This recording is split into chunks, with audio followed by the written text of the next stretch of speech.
Hello there, this is Success Lab with Christoph and Tim. My co-host Christoph is here. How are you doing today? I'm really nice. A little more uncomfortable than usually because my comfort zone is, of course, in German. But now we chose English as our language, main language for today. Why is that, Tim? Why did we choose English? Yeah, so we already put out 4 episodes by now, and now we realized that a lot of people that we want to also reach with our podcast don't speak German because we're both very international. I'm actually right now in South Korea, Seoul, and I want to share those things. And actually, I got asked by a lot of people to that they want to know and they want to listen to the podcast. So I'm like, okay, would be a good idea maybe to try it in English, and then other people can also listen to the podcast. Obviously, we have a way higher reach with English. And that's why we are going to choose a very slow speed of speaking. So that's why we consult you to bump up the speed on Spotify maybe, or on YouTube, wherever you're going to see this video, on like 1.2 or 1.5. So it's going to be a very, very smooth reading speed. Yeah, this is going to be a slow one, but an even better one. We have very good and very interesting topics, which will result in applicable knowledge and applicable things you can learn and really implement into your daily life, isn't it? It is. So maybe before we start going into today's topic, I just want to like briefly mention what we have already got, and then we can transition from there to today's topic. So if we look back, maybe just a second, to the 4 topics we already put out there. First, it was growth mindset. Secondly, it was vision board, having a vision, basically. Third was spirituality and meditation. And then 4th was sports and motivation. And now, today, we're actually gonna go to the topic of habits, monk mode, project 50, and routine. So that's kind of the topics we want to discover today. We want to talk about, and both of us have prepared some of it, and other stuff will just come up while we're talking, like usual. Right? Beautiful introduction. Thank you very much, Tim. Thank you. I think as a good introduction should be, we mentioned already in the last podcast about the creation of Success Lab, where it started, how it started as a accountability partnership between you and me, because we are such high achievers. And in the beginning of our of our academical life and our work life, we figured that an accountability partner is a huge success step and makes a lot of more progress in becoming the best version of yourself. And that's why we met on a weekly basis and did a lot of steps and had some discussions and analyzed our behavior and habits, and therefore created perfect routines which fit to us. And we adapted them, of course, on a weekly basis. I think most people see their habits as a very stiff thing and not very flexible thing. And that's why, of course, flexibility is one of the biggest things, and adaptability. So in the Success Lab, one part of it was our good and old habit tracker. I don't know if you remember this, but it was a very cool thing. One of the first things we had in our weekly meetings was checking the minute habit tracker, where we had on a Notion thing together, Notion page, and we checked on this table which routines we wanted to do, which routines we did, and resulting out of those 2 columns, we made a decision: should we punish the other person of not doing this habit, or if the habit is going really well for the past weeks, we could implement another habit, because of course, you could, and I think we did in the beginning, try to implement a lot of habits at the same time, where we did not succeed fully, but we did it. I think we did a pretty good job compared to other people. I was very proud of ourselves. And yeah, so we had a very good routine, and I think I worship and I have implemented some of those routines still, even though we ended the weekly calls. Exactly. In the Success Lab thing, because we still talk daily on via Zoom or via phone, but because of the Success Lab podcast and not of the Success Lab accountability partnership. Exactly. Yeah. Right. I think we went a long way from there, and that's pretty cool. Looking backwards, starting with those mini habits, and looking at those like mini habits, how they like kind of developed now last years, months. And yeah, I think back then the main thing was the accountability for me. It was very important to have someone else to be held accountable to.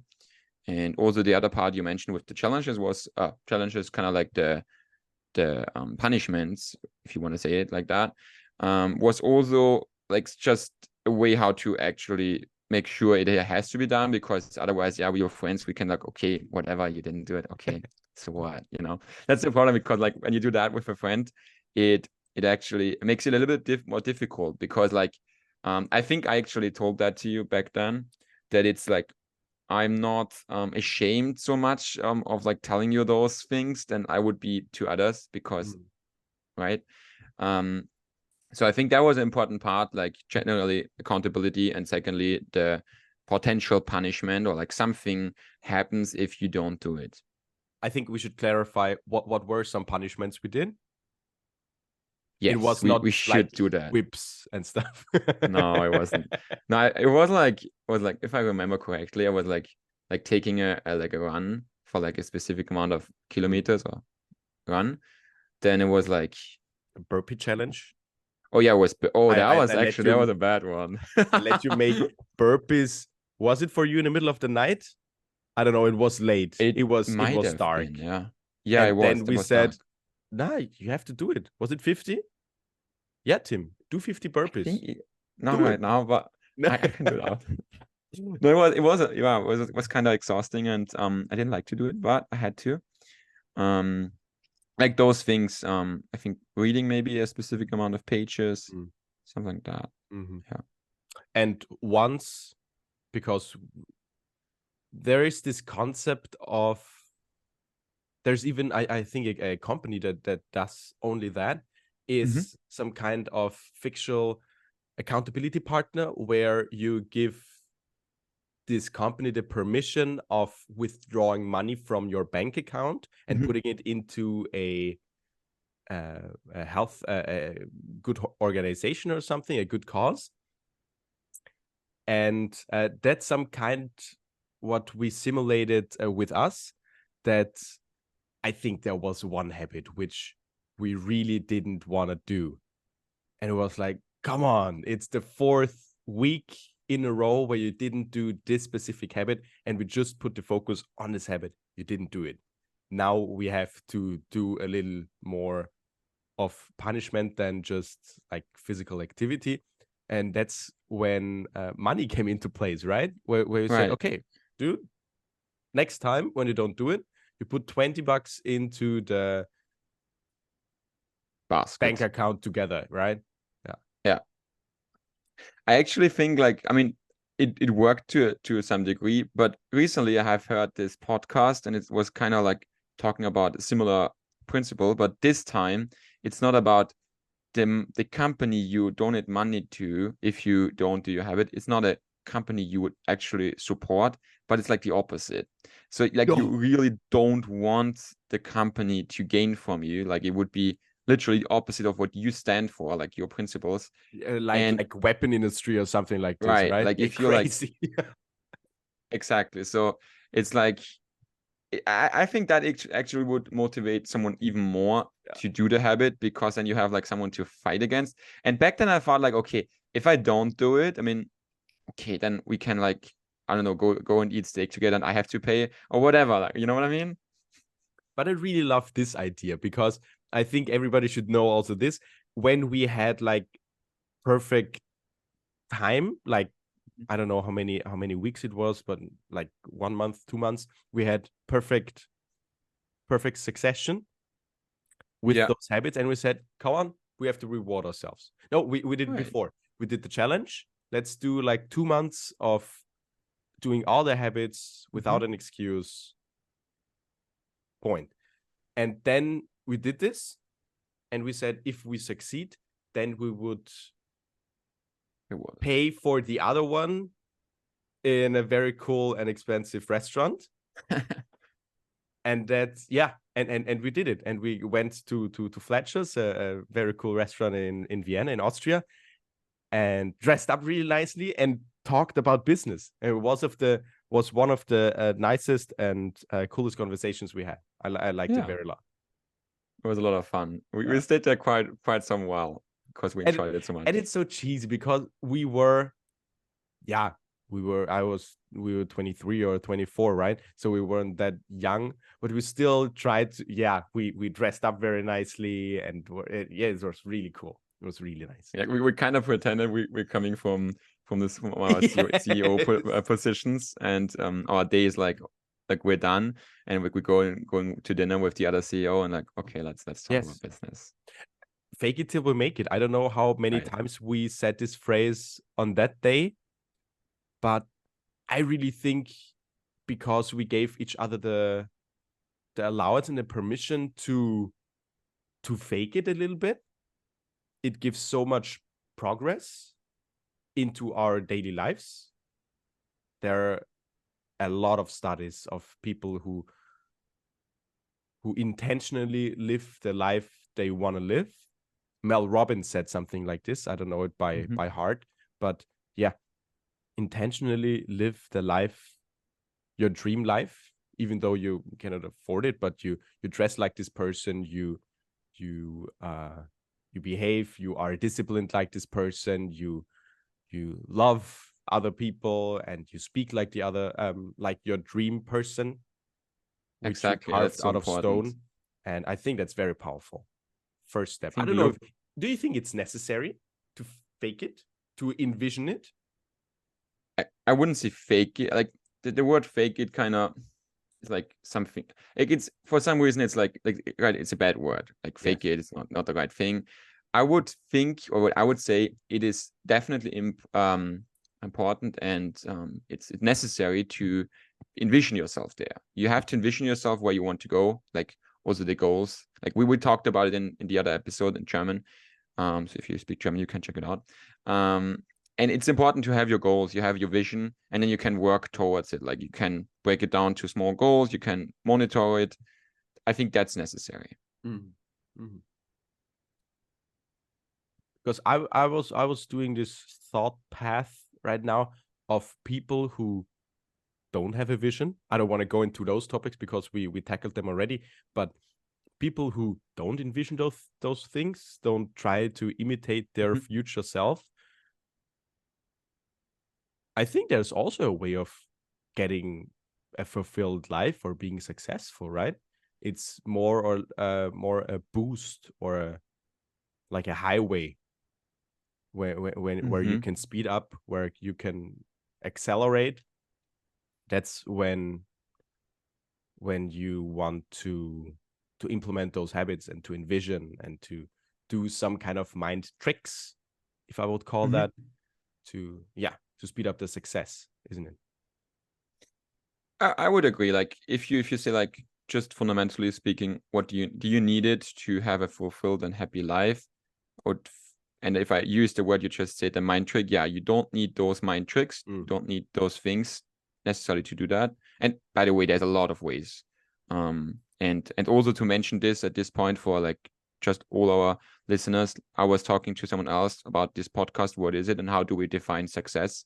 And I think something we talked a lot, Christoph and I, what is very important for us is that success is nothing like you can't label it or you can't describe it for everyone. It's not a one size fit all thing. And success can mean like 100 different things for everyone else. So we're not here to say what is success for anyone, but we're here to try at least to inspire and give some guidance to everyone who wants to listen to experience a way of finding that and coming closer. Yes. I would say. That's well said. Thank you. Very nice. So maybe do you have yes? Continue. No, go on. Do you have maybe one habit we implemented which you still do, or which you appreciate the most that we implemented in our Success Lab partnership? I would say it's reading. Mm-hmm. So actually I'm pretty like there's like two big things I have like I'm really consistently doing recently, and this is reading and meditating in the morning. So those two things are also very important to me, and I do that consistently. So and I think reading was like mostly implemented back then. I mean, maybe with like break afterwards again and here and there, and depending on like circumstances and stuff, but it was like pushed from back then. So yeah, reading. Do you have like a specific habit that would stand out from this period of time? I really like that you mentioned meditating, because it stood out for me, not because I still do it consistently, but in some period of time I stopped it. Okay. And that's when it was like 2 weeks ago, and I stopped it for, I think, 2 weeks or something like this. So right after I came back from Asia, then I stopped it to like live into the Austrian lifestyle again. And that's when it's not dramatic, so don't worry about me, but I think a little bit of my mental health and some kind of anxiety appeared again. And that's when I saw the healthy effects of meditation. And it was like the most persuading thing. I was like, yeah, why shouldn't I do it? I feel awful without it. I feel good with it. Now, of course I do it. That's the best motivation you can get. That's the thing. It's basically for me the same. Like I know this meditation thing is so important. It's so good. And when I don't do it, I feel the negative effects basically, because so often you see the negative effects easier than the positive ones. And this is a perfect example with meditation. So that's why I really like some time ago, I really forced myself to do it every day. At basically the beginning of the travel, because like obviously when you like change environment and then travel to a different continent, like all your habits and routines is kind of like difficult. So we can also talk about that in later on. And then I said to myself, okay, I need to consistently do this because I know it helps me. And meditation is one of the best things to like consistently do and help that. So I did it, and yeah. Maybe a little and I think a little quote from but who? Finish the thought first. No, I was gonna say, I mean, that's the thing where habits come into play, right? Like I think we're here today to talk about those habits, and we have talked a lot about it already. But that's like basically the principle. Why do we need habits? Exactly for that reason, because we want to have it easier, an easier time to, in this example, go meditate and not have to overcome the same barrier every day. And the principle of habits is to do something every day consistently, and every time you will do it, the next time it will become easier. And from research, it says it takes about 66 days to really get into like a habit. And obviously the numbers change, but like if you take like the average and most important research is 66 days. And yeah, you need to overcome this barrier, and then it should be easier. Yes, and of course, power of compounding, that how much easier it gets, and of course how hard it is in the beginning, because it really is a challenge. It needs a lot of mental strength and discipline. But how much easier, and this curve, it goes mirroring like this, beautiful, and it's so nice, and Exactly, it's such a satisfying feeling. It's addicting. I think the most healthy, it can also be abused, but the most healthy addiction there is, right? Implementing healthy habits.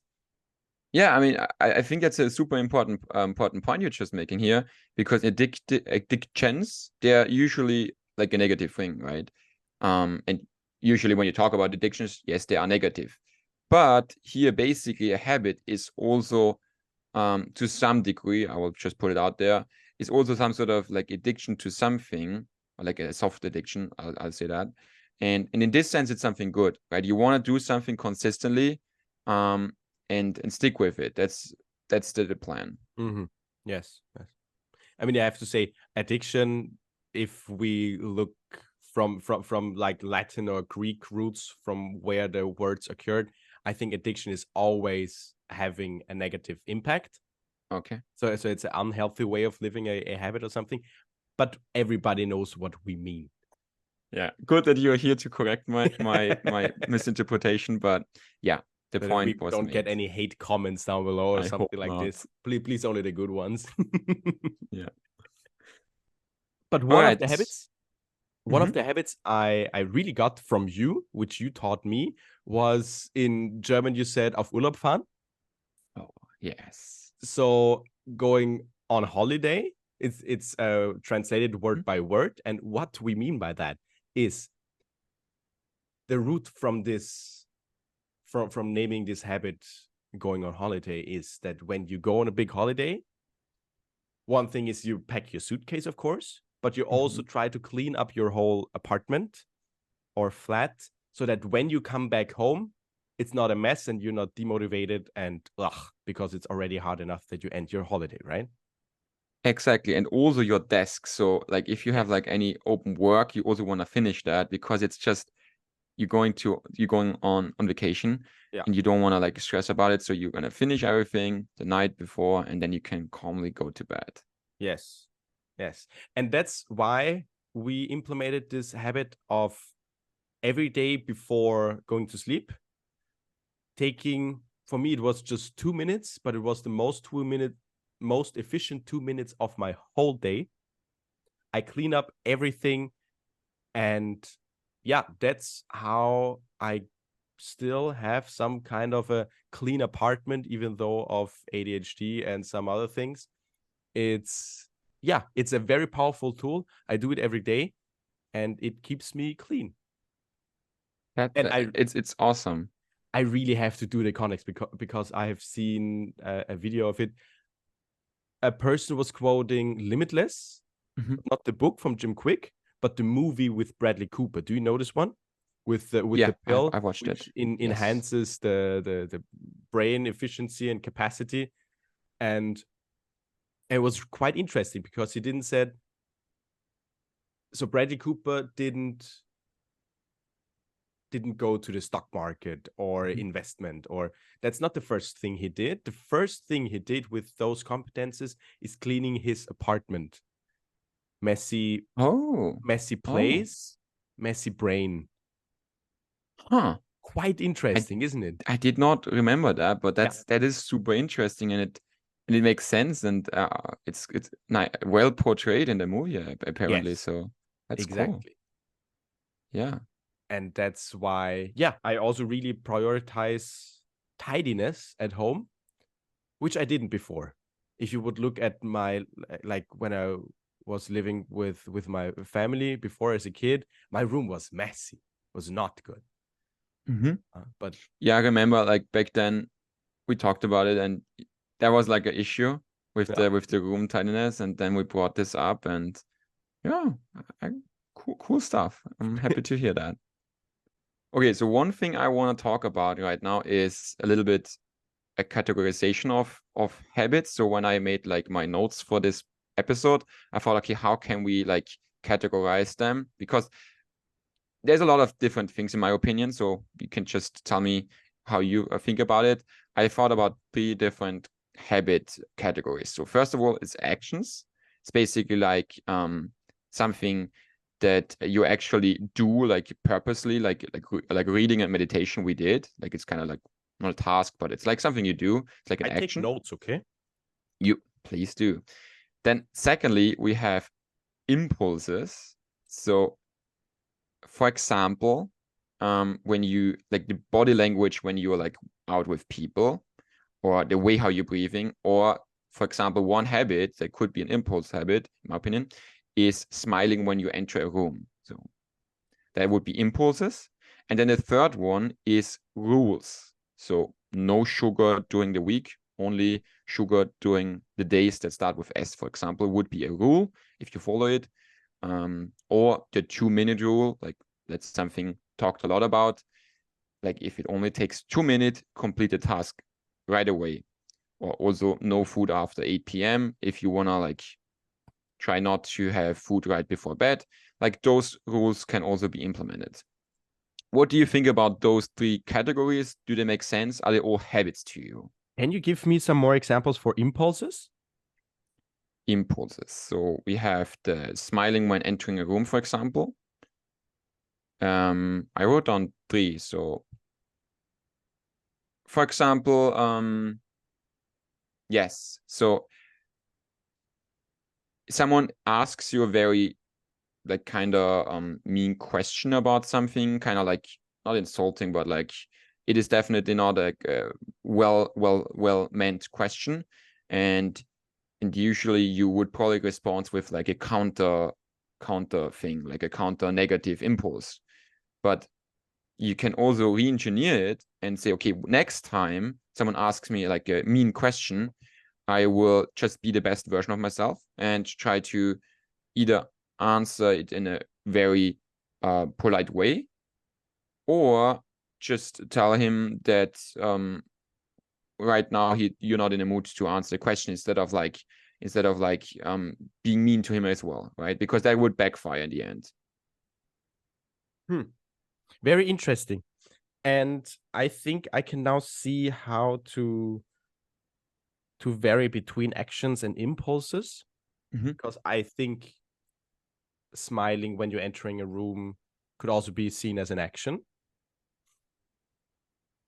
Yes. So for me, the difference is a little bit more like the actions are like one time a day. Basically, you go and read the book at 10 a.m. in the morning for 30 minutes, for example, or you do your meditation, and it basically could be planned out, even timely. But the other thing just comes up. Like you enter a room, that just comes up multiple times a day. You could also plan that. You could. I won't. We're not on this level yet. And I think that's also a very unhealthy behavior.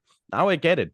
I really like it. I think we can put all our habits and routines into one of those 3 columns. And impulses, I'm really curious. Did you say already all 3 of the impulses? Yeah. The other one, I said body language when socializing, breathing in a good way, and smiling when entering a room. It's some kind of consciousness training. Consciousness. It is. It has definitely also links to, I just thought about the meditation episode we did, or the spirituality episode, because like I think you actually mentioned it. Like that could be an impulse to, when entering a room, you kind of like view the room as it is. Like you kind of try to be in the moment. That was the point. You want to try to be in the moment, and that's like that would be a habit more aimed to like spirituality and meditation stuff. Power of now. Oh goodness. Yeah. It's a small book plug. We don't want to go into depth, because I think I didn't read this book right now. Eckhart Tolle, right? Eckhart Tolle, exactly. Power of Now. Now my mentor recommended it, so I really have to read it. But I think we could fill 2 or 3 episodes just out of this book. I think it's concluded very well that it's all about the presence and charisma of being in the present moment, right? Isn't it? If you break it down to like one sentence, I think it works. So that Chris, but it's a very it is, yeah. It's a very strong book, and I think I was kind of like laughing when you told me that your mentor recommended it to you, like not in like a like I told you so ways, but more of like a, it makes sense. And I like that people that are not so spiritual, I'd say, but still like see the value of this or those books, because in my opinion, you don't have to be so spiritual in order to unless get value out of it, if you know what I mean. And I really have to say that I consider myself, especially after Asia, a more spiritual person, and it still doesn't reflect or doesn't talk to me. It motivates me that I should read it. I will. You will read it because I'm gonna borrow you the book, or you're gonna buy one. Doesn't matter. Yes, I think I have to buy it because you're far away. I mean, I can arrange it, but okay. So going back to our 3 topics, you said you think that all our habits would fit in there, right? So how do we? I want to talk a little bit more about how do we break and make habits. So basically, like the habit loop, and how do we implement new habits? What's your approach, or what do you think? How do we do that best? I don't know if it's an official term, but habit linking. Habit linking. I like that. Yeah, I like it. Can you elaborate? If it's not existing yet, I claim it. Okay. Oh, I will copyright this with this phrase. It's mine. It's ours. Let's. Yeah. Okay. I'm down. I'm down for that. Yeah. So habit linking is a thing of, we all have habits, but most of them are not intentional. And especially in the beginning of living a more intentional life, you have the option of linking a new habit to an existing habit, which could be unintentional. Could it be going to the toilet after waking up? So now I have it. English, second language. Yes. Yes, you too. You were thinking about it too. So going to the toilet after you wake up, it's inevitable for most people, right? So this thing is like the sun rising. And the more carved into stone this old habit is, the easier it is to link a new habit to this old habit. So when I go to the toilet, then I could link to it that I go to the bathroom. And in Europe, you separate toilet and bathroom just for things. Yeah. So you go after toilet, I go to the bathroom, get my vitamin complexes, and chuck a half a liter of water. That's a good point, I think, the vitamins, for example, because like a lot of people, including myself, forget that, because like you want to basically, and that's kind of what you said, I think, is like you want to put the things you want to do on the path, like could be physically or like mentally. And if you go to the bathroom, there's like the vitamins like in reach or like inside, you're going to think about it. Oh, yes. Make it as easy as possible. So the habits you want to create and the habits you want to lose, smoking, drinking, some stuff like this, you have to make it as hard as possible. Yeah, exactly. Right? Also, putting the phone far away when you work is something. But we go away from the topic. I think habit linking is a cool thing. Habit linking. And yeah, but also I go back to this topic again, making it as easy as possible. For example, when I was working as a franchise manager at U Taekwondo, I did a lot of home office. So especially while during the COVID pandemic, I was just in the home office, and I created my home office because of this job. So I made the perfect working station to make it as easy as possible to not get distracted. It could on one side be that I'm really proud of this. If I switch on one switch on my electricity bar thingy on my plugs, then everything opens up. And for me, it's a big deal of the laptop, the screen, the speakers, the camera, the microphone. But also when my laptop is booting, then a lot of programs are popping up, auto start. Only the productive programs, of course. Yeah, I hope so. This is making one habit of productive working, for example, as easy as possible. Making other habits as hard as possible.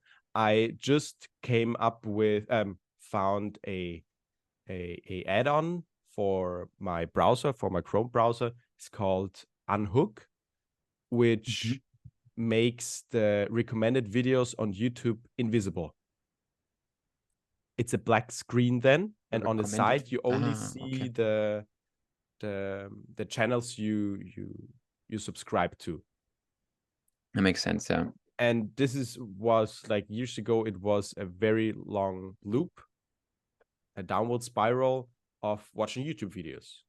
And of course, also TikTok and Instagram. And it's all those things, of course, are adapted to keep you as long as possible on those platforms. And they're designed for that. Makes a stop to that. So this is also one example of making one habit which I want to lose, like watching a lot of videos, as hard as possible. Okay. Yeah, what are your suggestions? I think the last, like the environment part is super, super important. So can't stress this enough. It's actually, I wrote down 5 keys for success with habits. When I like did my research for this episode, like I kind of looked into research, what like research and science say, and like watched some videos, and there's like 5 things I kind of got out of there. And one is actually environment. So I'm going to put it out there first. It's actually the 4th point. Environment. It is like you design your environment. You put the stuff on the way. Like you said, you make the things you don't want to do hard. Like you put away the TV remote when you're working, or like you put it somewhere high up.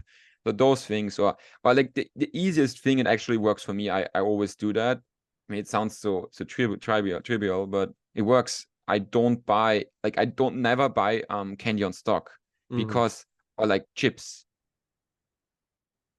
Yes, it's just like I would just eat them. I have to admit it, like because like I don't know how other people do that.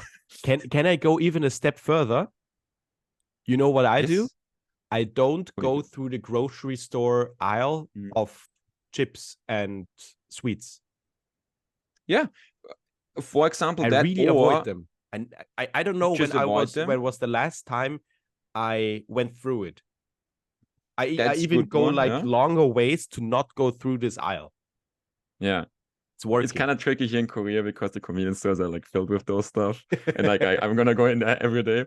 But usually in Austria, what I did is I had like a shopping list. Like I bought those things, and then I said, okay, I need a shopping list. I'm just gonna buy what I need, right? I mean, that's also like a simple thing. So yeah, so that's the 4th point, or like the 1st point now is like environment. A 2nd point would be for habits is like start small. I think that's also something we should talk about. Like we have experience with when we did the accountability partnership back then.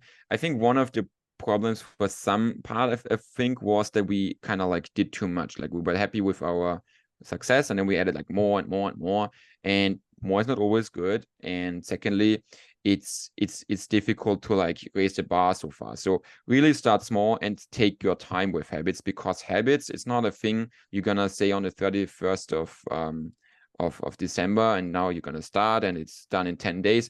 Like you really have to stick with it. Goodness.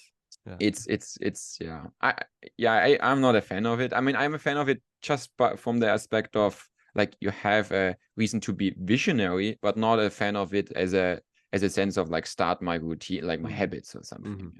Yes. So secondly would be start small.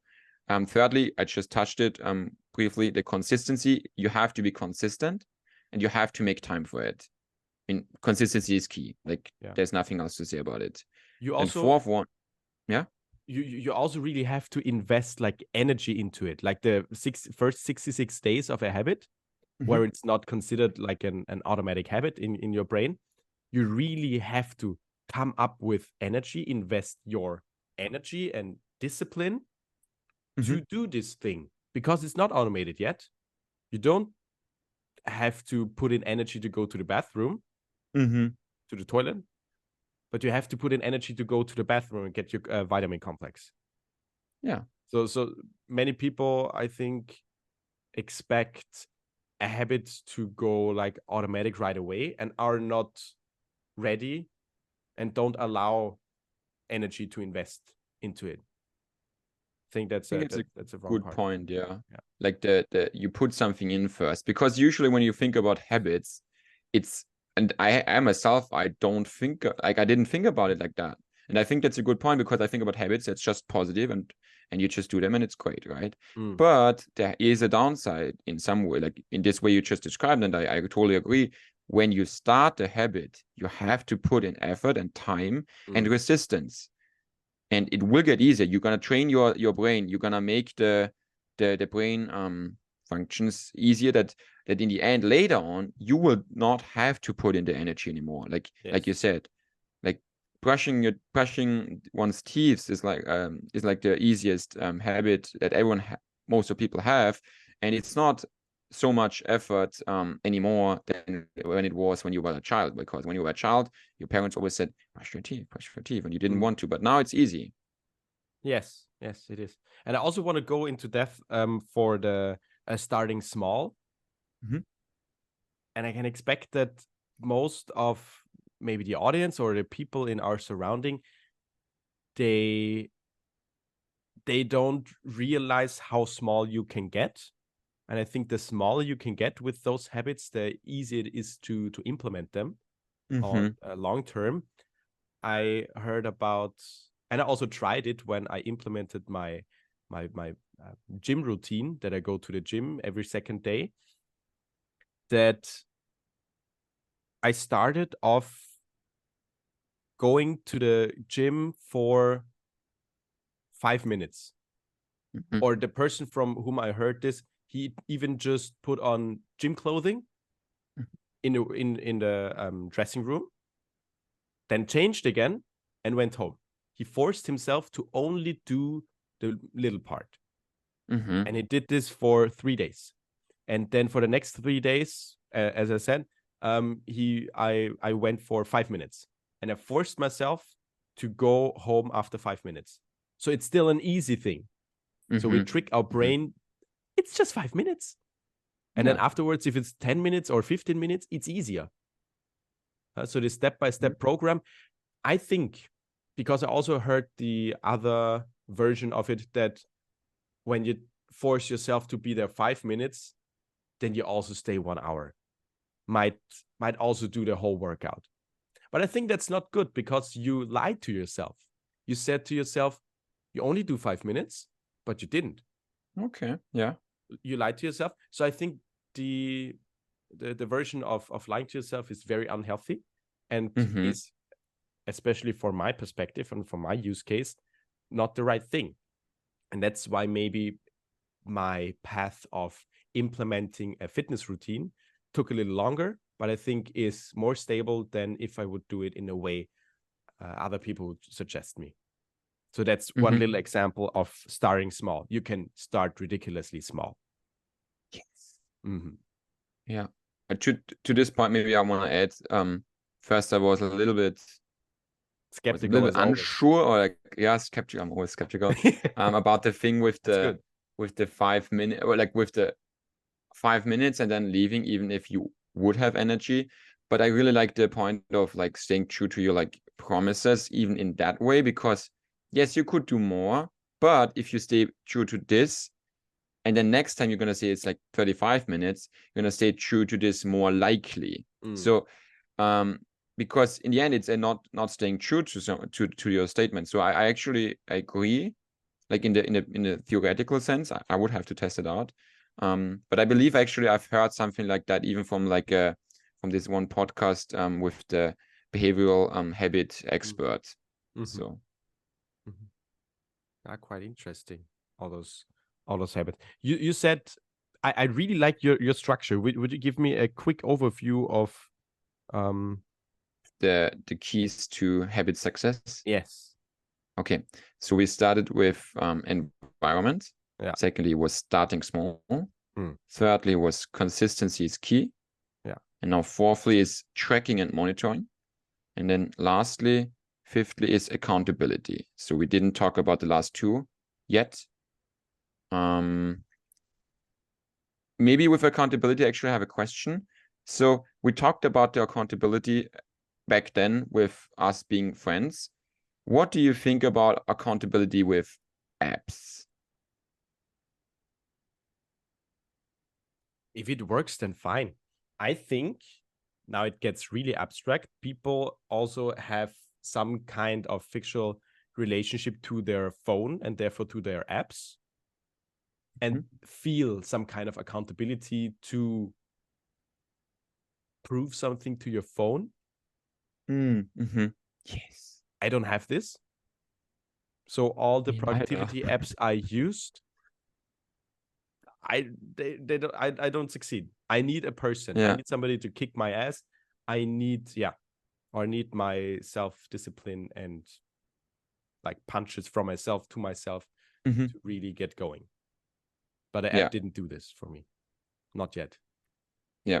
That's kind of the reason why I put down the question, because I feel the same.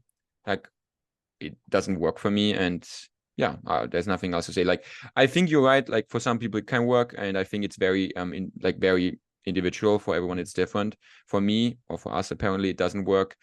So everyone should just find some way to be accountable to. It can be this app, it can be a friend, it can be a mentor, it can also be this like this company that spends money to an organization you don't want to, like, just something to be accountable to.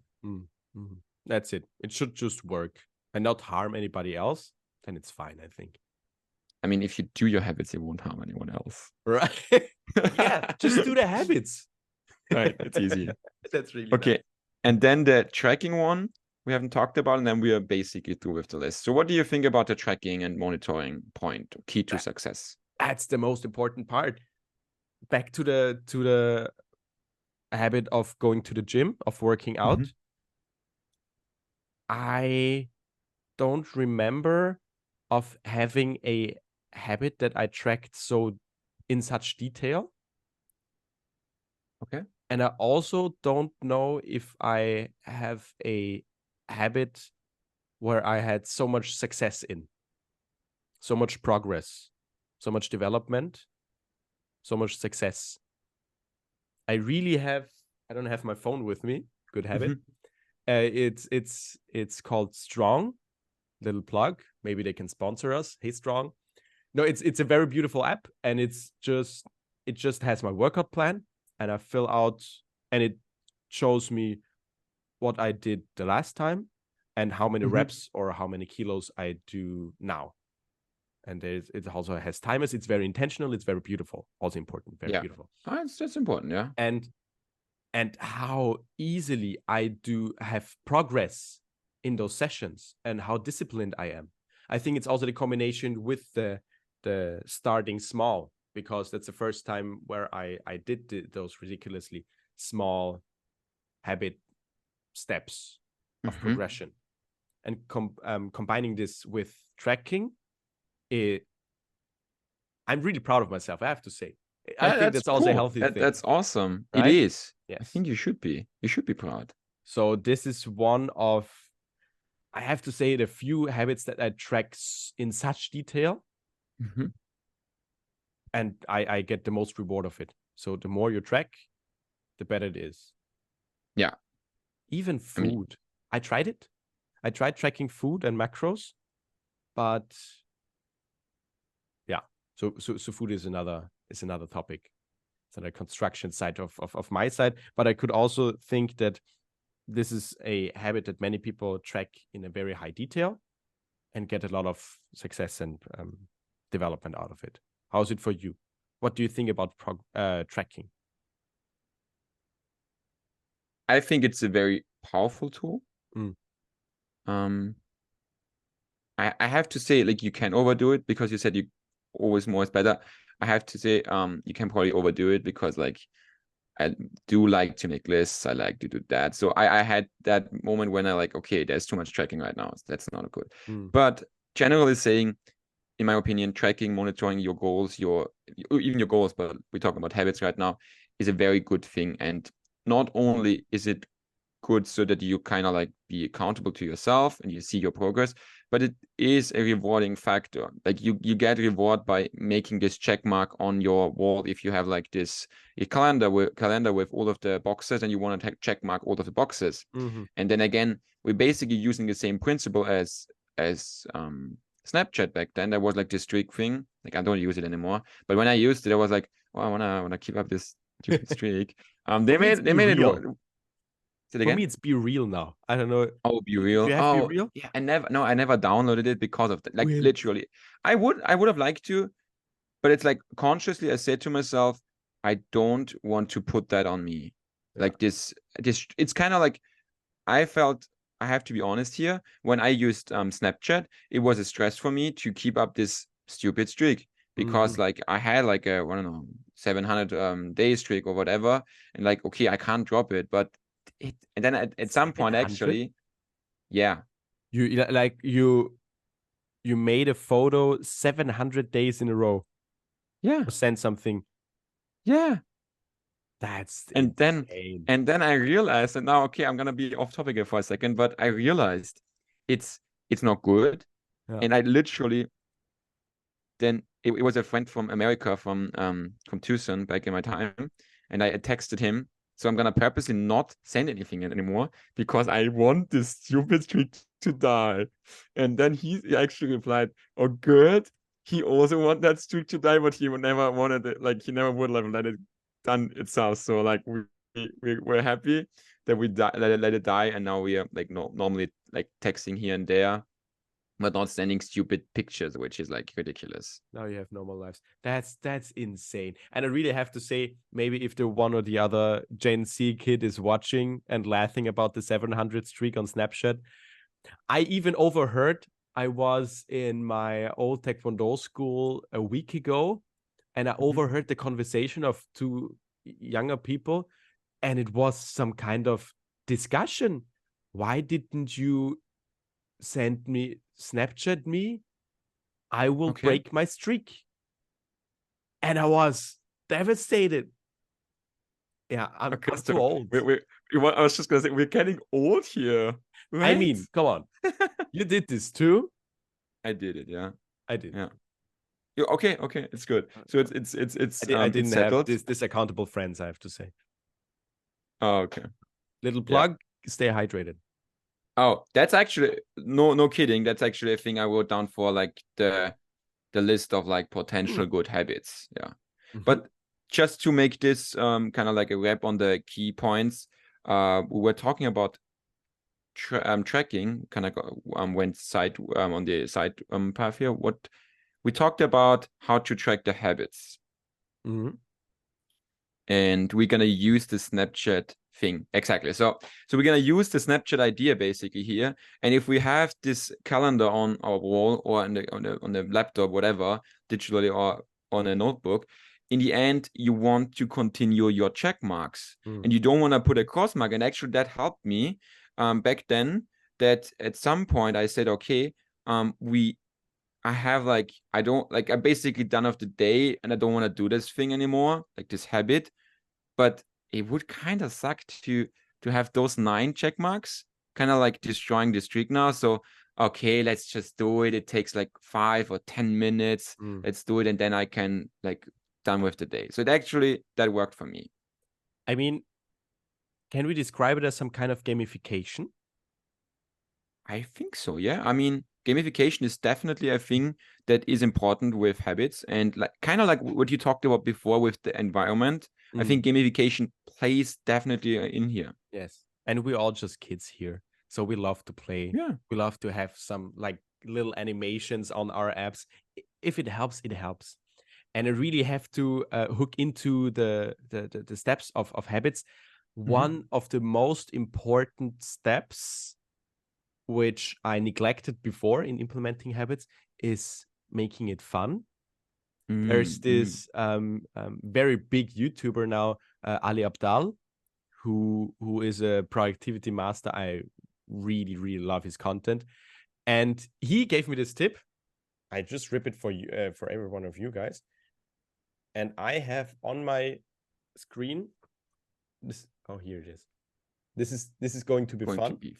Oh, interesting. And making things fun is natural. Everybody knows. Yeah, if it's fun, then we do it more. But do we really adapt our habits and things we do every day that it creates some kind of endorphin kick or something like this. So does it make fun? And yeah, making a habit more fun is one of the success factors when you want to implement a habit successfully. Yeah, Right? I like that. We will put it to the 5 rules and make a bonus out of it. So like 5 a plus 6 1. 1, 5+1 rules now. I really like the fun part because it was kind of like the reading with the reading at the beginning for me. At the beginning, I didn't so much like reading. Like I like the idea of like getting the knowledge from the book, but not much the reading. And then after some time, and it kind of got fun. And I think back then I also like said to myself, hey, it can be fun because other people have fun of reading, and now I really like reading. It's really calming and it's nice, and it's also like cool thing. That's how you could make a purchase. You can allow or accept some kind of purchase. Maybe it is a MacBook because it's just much more fun to use. And if I'm on Windows still, because I still think that MacBooks are expensive, but if it makes your work so much more efficient and so much more fun, your psychological health is also benefiting from it, then it's worth all the extra money. And another, maybe a little more healthy and not so expensive strategy of making something fun is for me taking notes. Also a thing from Ali Abdal. I have in front of me an A3 block, very big one. And I write notes on it with my Sharpies. Original Sharpies, which are much more expensive than normal pencils. I have those, maybe also the same color, but I chose to get the Sharpies because it's much more fun to use. And let me show you what I got from my course. Those are all like fully written. And beautifully. I'm so proud of myself. It's pretty good. Like and for you, it's pretty good. And I have to say, it's just a way of making notes of learning way more fun. If it helps you, freaking do it. Yeah. Right? So making more fun is a very powerful tool, I have to say. Okay, Christoph, I have to ask you a very important question now. Wait, to prepare myself. Yes. So please. You probably have told me that like 100 times, but I still don't know. What exactly is Project 50? They should sponsor us too. I mean, how much advertisement I do for them, right? It's crazy. Project 50. I stumbled over their brand. The founder of this one is a student at my university at WU in Vienna, University of Economics, and he started that, which it's some kind of challenge. It's a Project 50 challenge where you invest a certain amount of energy into specific parts of your life, and that for 50 days straight. That's the whole concept. That's why it's called Project 50 days. Okay. They put a lot of focus into exercising, into sports, working out. So they have like very specific rules of like cardio and strength training, and also a little less in psychological health, so journaling and maybe meditation. And and also investing in their personal brand. And that's why Project 50 is quite successful now, especially for an Austrian brand, because we don't have this much of accelerator like American brands, and also not this much of an audience. But I think they have made a very good job of making it not fun, but good to look at and to strive for, because their Instagram page looks very nice. Those people are all like cinematographers and videographers. So their little reels are like perfect. Okay, that's real nice. Good music. Of course, like alpha male standard thingy, everybody is looking apart, and yeah, and it's very easily a thing to strive for. Project 50. Mhm. Also for women, but of course it's male dominated. Okay. Yes. So That's Project 50 in a big way. And I talked with some students at VU, which I recognize from the videos from the Project 50 challenges, and it triggered some more events. So Project 50 has some kind of retreats, has a big running community where they go see each other face to face and can support each other on their journey of okay. of this. That's Project 50. So if I understood correct, because I was just gonna say it's basically like a accountability. Like no. I was gonna say it's kind of like monk mode, but now I know it's more like the community, right? Like you have the community and like accountability ship. And with monk mode, you also have like you kind of design like a time frame of like doing certain things. But it's like just for yourself, right? That's the big point. Yes. I think Project 50, it's also included in the challenge that you post your progress every day for 50 days straight. Okay. Yeah. Right? And so it's very, the community is in the center. Like there is, the yes. community is very important. Yes. It's no accountability, so there's no like feedback cycle implemented, but it's like you post a video on your social media about Project 50 every day. That's the thing. That's the most important thing. Monk mode, on the other hand, is I think way more healthy. I like the name on one hand because we like monks. Yes, I like it. And it has like 3 or 4 unnegotiable rules, but which are also very easily to follow. Which are? Don't drink alcohol. Sleep more than 8 hours. Project 50 is very stiff and unflexible. And monk mode can be adapted to your needs. Architect has completely different priorities than a consultant. And that's why monk mode can be way more flexible. But it's like those 3 non-negotiables, which can develop into some other habits which can be done. And monk mode, there is a lot more focus on psychological health, I would expect. And also a big difference between Project 50 and monk mode. Project 50, there's one person and one brand behind it. Monk mode is not owned by anybody.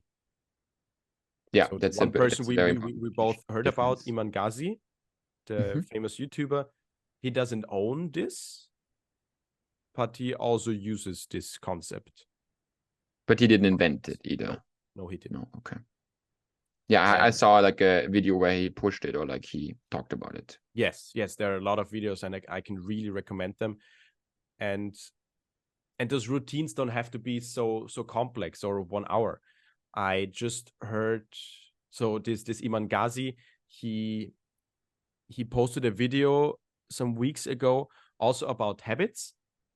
And he was talking about how this habit cycle and habit linking can also go into an unhealthy way, into another extreme. Okay. And if it's okay How for you, so? I would play the video for you. Is it okay? Oh, yes, please. Yeah.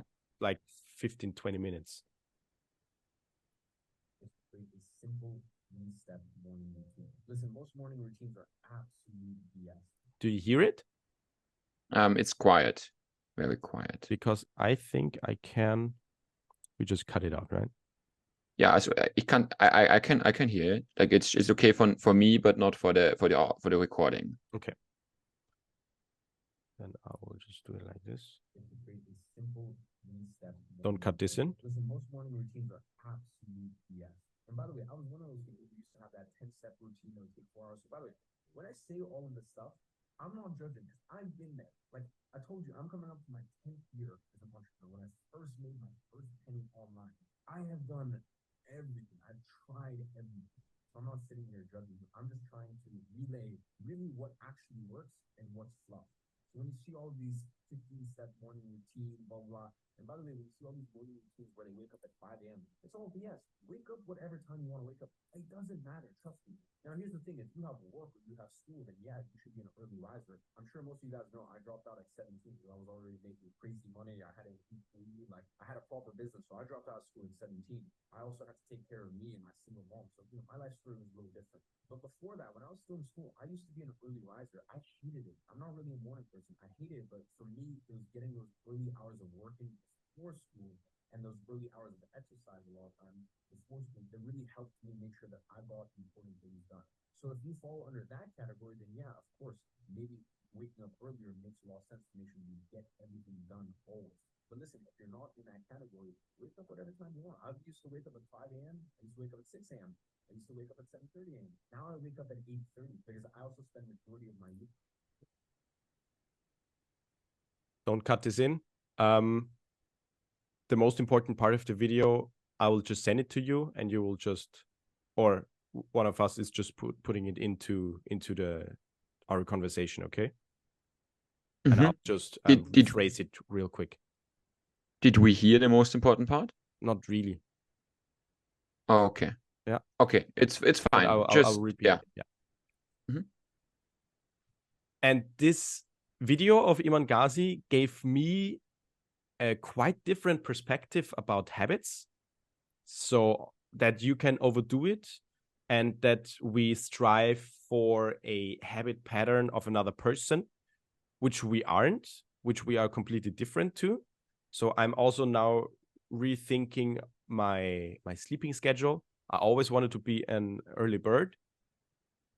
I also think that I'm tendentially more an early bird than a night owl. Mm-hmm. But to really adapt those habits to my needs and not being persuaded by a fictional image of what is right. And yeah, one sentence Iman Ghazi said, which really hit me, was, if I do this 15-step morning routine, which takes me like 2 hours, then I'm so exhausted afterwards that I have to do a quick nap afterwards again. mm-hmm. And it was like, yeah, so true. Come on, why do you do this morning routine, for example, if you are exhausted afterwards anyway? Crazy. Yeah. It doesn't make any sense. And that's why I take a quite different approach to especially the morning routine. What do you think in terms of overdoing it? I do think there is definitely like overdoing it. I agree. Maybe for my facial expression, you could see that I was not 100%, or like I had like a little bit something different on mind, because like I have those sequences of like doing a lot of things I want to accomplish. And back then I said it was a routine, but I think if it was a routine, I think it was too much, right? Like if you do that, or if I did it every day, like it was basically what you just said, it would apply to it. Like it's not feasible, it's not doable in the long run. It is it's exhausting to some degree. So what I come up with, or what my idea was, maybe it was wrong to say that's my routine, or like putting all of that together and pushing it all. So kind of like what you said, like I kind of overdid it. But then I said, okay, what's my basic routine for this, for the morning, for example? Okay. And I picked out the most important parts of the routine I need to stick with and have like my minimum basic form, which I want to stay true any day, like any day. That's the important thing. And that's basically just meditation, and then reading. So those two things they stayed. And then the other things, they they're kind of they can be added if time is there and if I kind of like feel like it. So I think that's my approach to that I agree, because like I overdid it. So I have my personal basic routine, and then the other things I don't want to like throw out of the window right away, but I would say like they can't be there any day because it's not feasible. Negotiables. They that's also a part of monk mode. There's non-negotiables and negotiables, right? Oh, Going okay. out when friends are saying, "Hey, want to hang out?" That's healthy. Yeah. Exactly. Yeah. I mean, it's a good thing. Even though monk mode, so the way Iman Ghazi does it, that he locks himself away, so it doesn't go out, he doesn't drink, he has like social interactions on a minimum. That's an extreme. That would be for me a huge impact. I couldn't do that. So Yeah, like social interactions are necessary for me to live a healthy life. That's true. Like I was kind of like surprised. I'm not following him so much, but I was surprised when you just said it, because I feel like social connections are super important, and from the knowledge I've gained from like reading and podcasts, it's like one of the most important things for us social beings. Like we are a species of like social connections. So I feel like that's very important. Obviously, you can make the argument it's just for a short time, and you kind of train yourself to like not have it, which I guess makes sense. But just like to put it out there, at this moment, I want to say I think social connections are super important and can be a good habit. And also Like, could be a platform when you don't have social interactions where you want to implement your impulses. exactly. Right. So I was just with the impulse. I was also just gonna say something like basically having this Friday night like game night or something. It's kind of like a habit, but it doesn't have to be. Like with friends, it can be like a social thing, right? That's completely true. All right, so about habits. I've thought about what would be the best habits in our opinions right now. So kind of like making at the end, making a list of our favorite, or like not best, but favorite habits, maybe the best habits in our opinion. Can we both nominate meditation as the most powerful habit we have? Oh, that's a good one. So I have my list here, and there are like 5 things like marked up of like the whole. There's a long list, and there's like the 5 things marked up of like green, and meditation is on there. Actually, even though I really like meditation, I actually think it's the second most important thing, I have to say. Okay, what is the most important one? Regular exercise. Yes. Right? We are so similar, because we really have to emphasize it's not for everybody. So yeah, for a lot of people, it can be some kind of unhealthy if you prioritize physical exercise this high, or it doesn't have this much of a positive effect. For us, it does. Yeah. You go first. Okay. Why is it? So there's multiple reasons. Like for me, regular exercise is not only for like the physical benefits. There's a lot of physical benefits, like just to start off like having like the energy, starting off the day with like a thing already done. If you do it in the morning, you have the energy for the rest of the day. Usually it comes back. Like in my life, basically, working out gives me energy and not like drains me. If I'm in the working out state, I feel like when I don't work out, I actually have less energy. So it gives you energy, and also it's like a mental thing for me as well. Like it is something like a resistance thing, right? Like that's why it's called resistance training or whatever. You do something that is basically hard, and you still do it. So that's you're training also your brain, not only your muscles, but the brain is a muscle as well.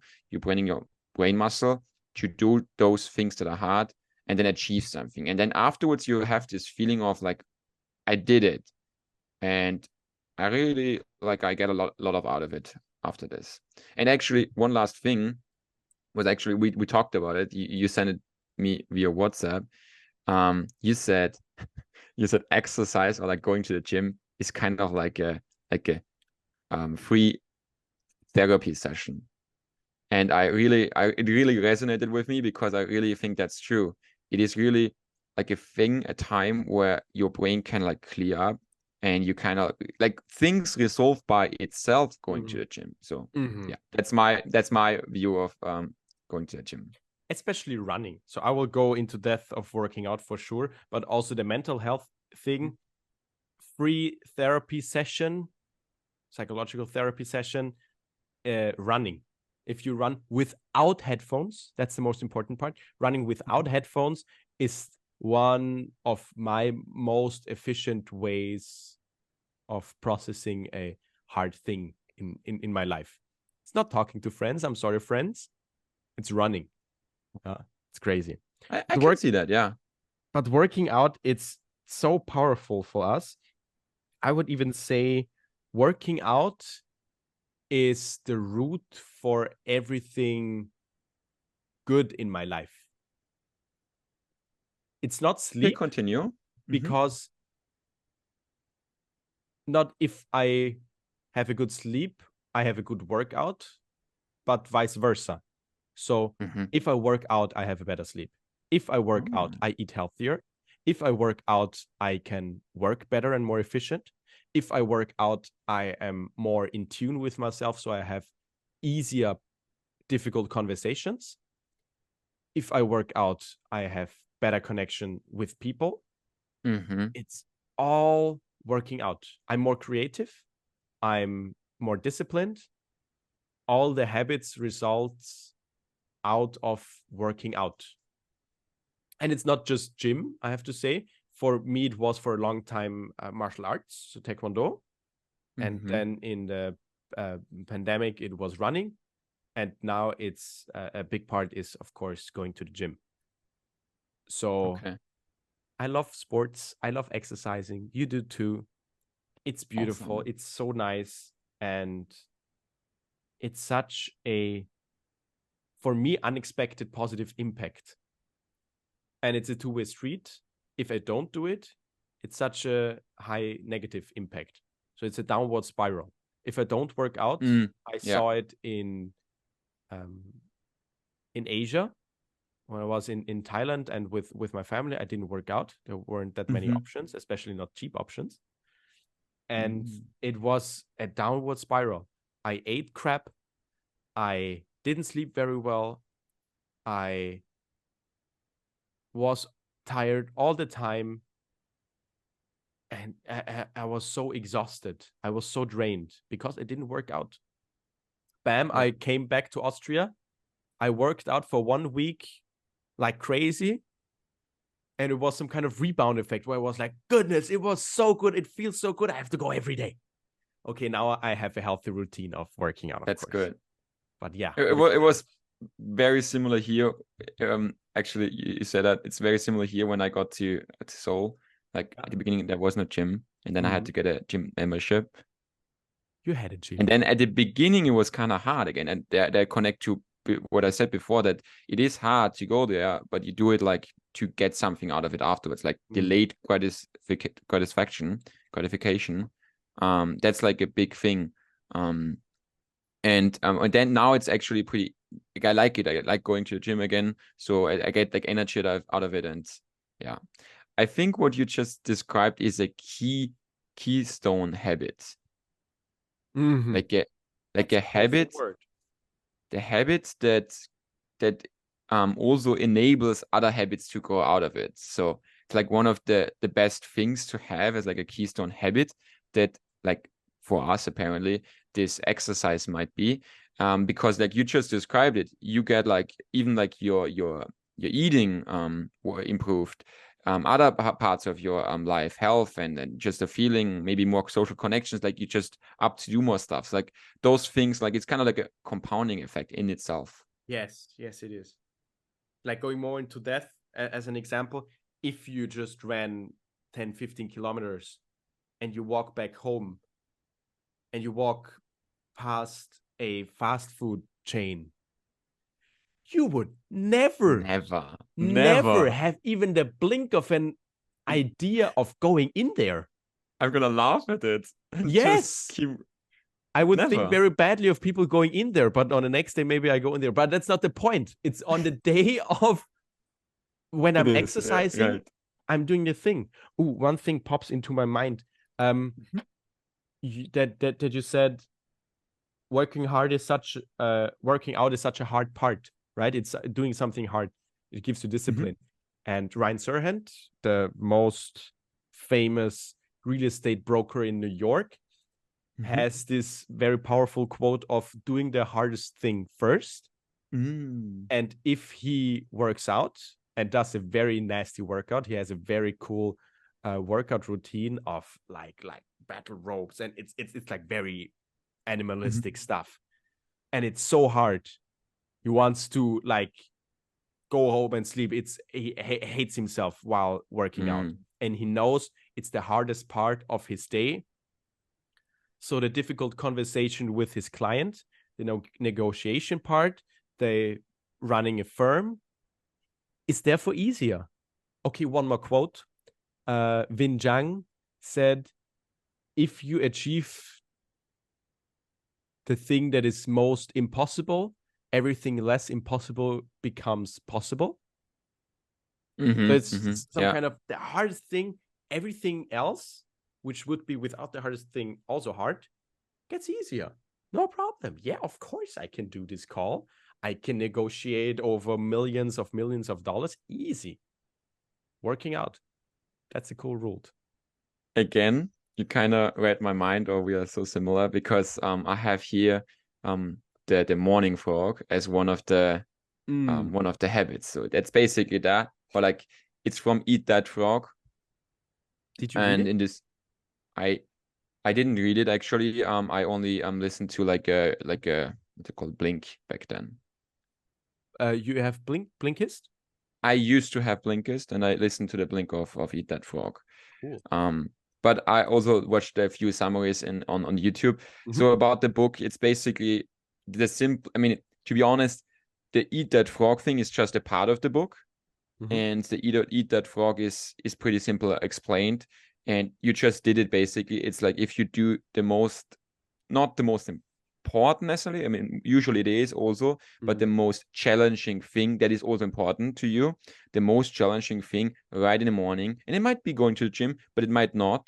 And then doing that in the morning, it sets you up to like a great day, because it's again, you do the hard thing first, and then you will basically receive the reward later on. And doing that in the morning, it's just one of the best things how you can start the day. So that's why it's also one of the green marked habits on my list. So That's really what nice. other habits would you put in there? What other habits? Yeah, I prioritize more and more sleep. So a powerful habit is not setting an alarm to wake up, but setting an alarm to go to sleep. Oh, yeah, that's good. That's a really cool thing. And that's a cool thing. Everything else is set. So good sleep, good workout, everything else, I don't really have to intentionally invest energy into those habits.